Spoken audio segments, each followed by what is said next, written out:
Hey Treble, good to be back.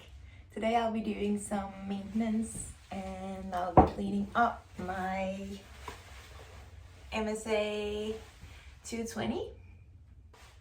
Stay tuned.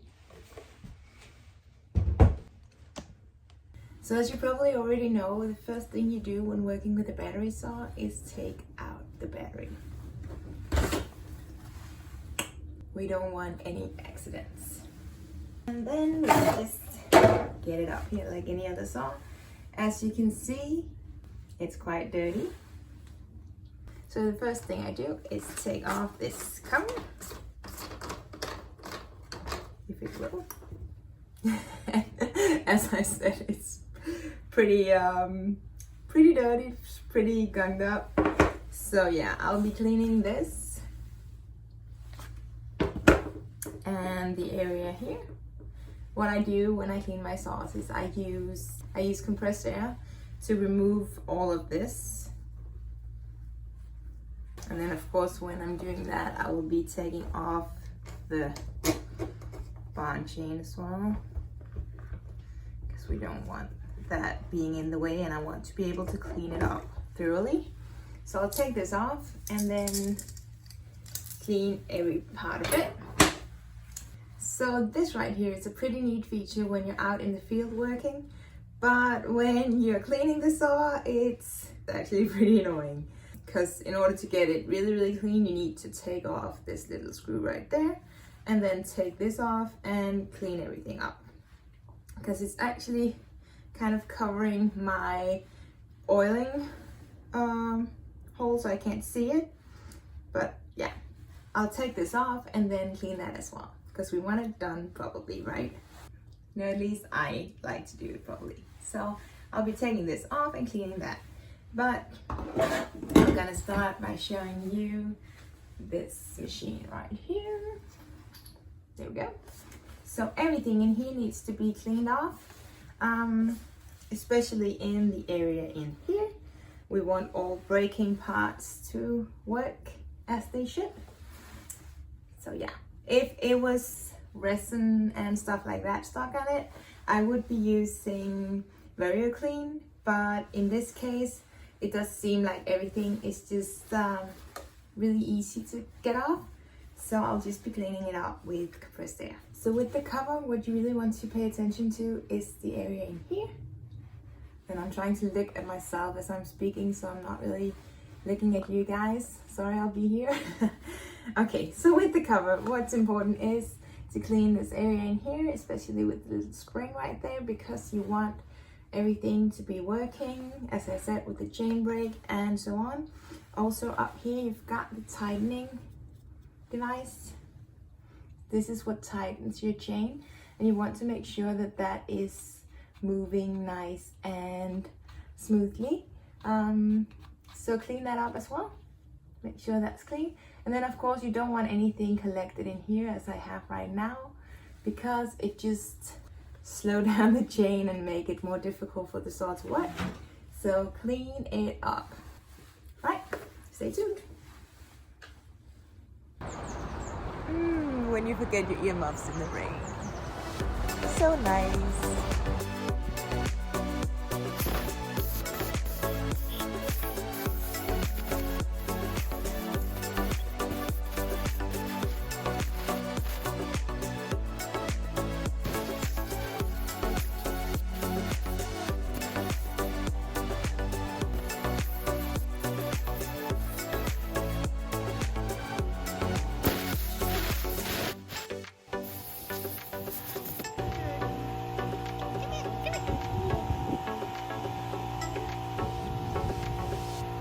So as you can see, you can do pretty much just by using compressed air. It's nice and clean now. Of course, if you're like me and like the saw to be extremely clean, you can also go over it with a piece of cloth or anything like that. But for today, I am keeping it like this and trying to be satisfied. But as you can see with the other, looks nice and clean. This one too. So yeah, you can do so much just by using compressed air, and that's why you should do it, because it's nice and easy and you really don't have an excuse not to clean your saw. And lastly, the bar as well. So I cleaned up the oil hole and the ridge of the bar. Right? So now that I've taken everything off the bar as well, I might as well just flip it so that I get an even wear on my bar. Putting this back on like that, and then you just need to put in the screw in the top.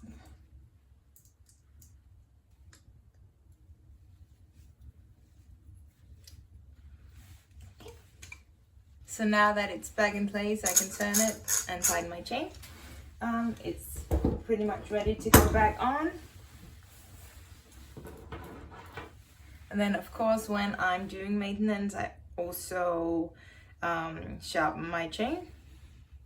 So I don't really know what happened to this. I think it might have caught some metal or something like that. So I don't know if you can see it. Can you see it? It's not really that visible in the video, but when I'm looking at it, it's really not looking good. So I think what I'm gonna do is put this aside, and then if I need it another day, I will have it, and then I can do the work. But for now, I'm gonna see if I've got an extra chain and just cheat a bit and put on an extra chain. Right. So I got a new one here, and I'll just be changing it. Oh, can you see it? There you can. And if you're new to chainsaws, what you can do if your bar is still pretty new is you can find all the details that you need on your bar.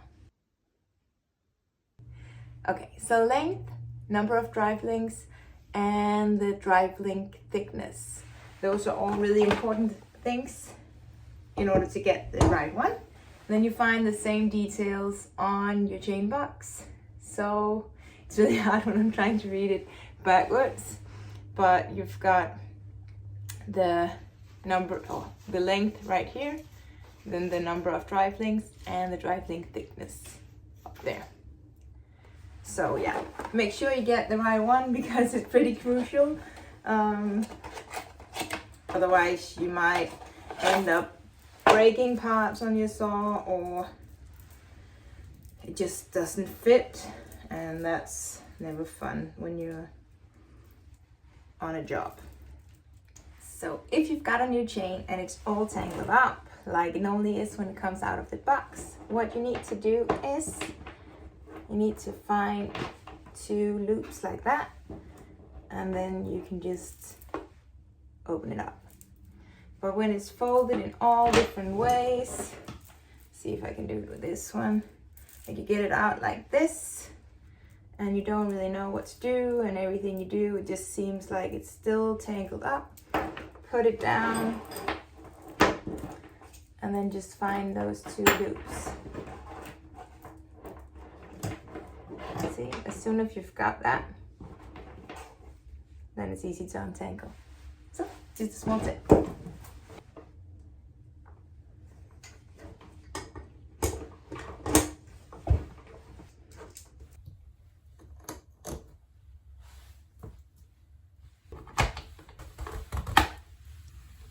So now that the chain and everything is back on, you just tighten it, and you're good to go.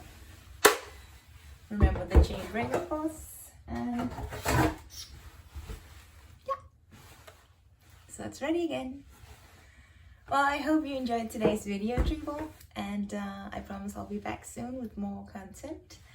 If you've got any requests for me, just leave a comment and I'll see what I can do to accommodate your wishes. And otherwise, just have a nice day, be safe, and remember to subscribe, and also follow me on Instagram at Femalelumberjack, or find me on Facebook at Felicierbank. See you soon. Okay, so I'll just be putting this new chain on, and then it will work like a charm. And it's not the right one. What? Nope, this is not the right one. Oh, it was the right one.